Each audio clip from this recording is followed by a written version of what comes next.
Good morning, family.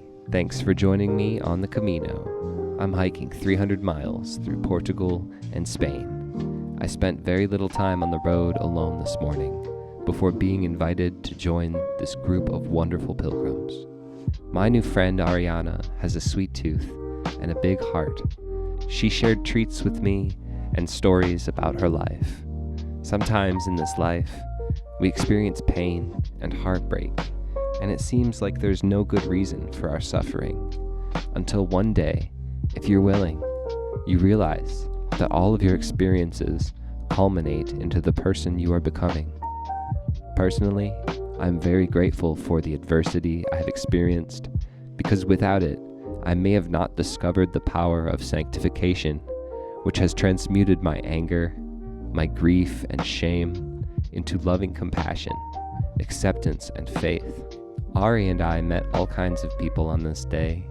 She was my personal translator, speaking Spanish and Italian with the locals and groups of pilgrims. I don't think we met a single stranger.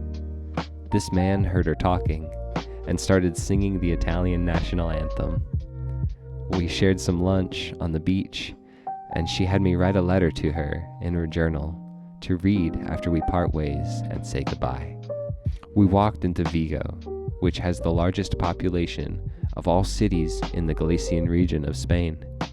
Our albergue was also the largest I've experienced thus far, with over 90 beds. Can you imagine the amount of snoring at night? At my albergue, I met a girl named Bianca, whom I'd seen several times on the road since Porto.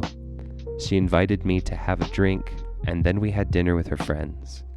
We shared a paella, which is a seafood platter of fresh-caught mussels, clams, shrimp, scallops, and prawn over Spanish rice. It was so delicious.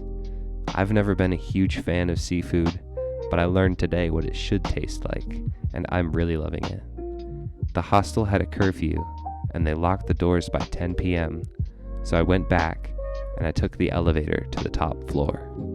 There was a nice, peaceful spot by a window, and I sat and looked out over the city with its beautiful lights and sounds. Thank you for being here today. See you tomorrow. Peace.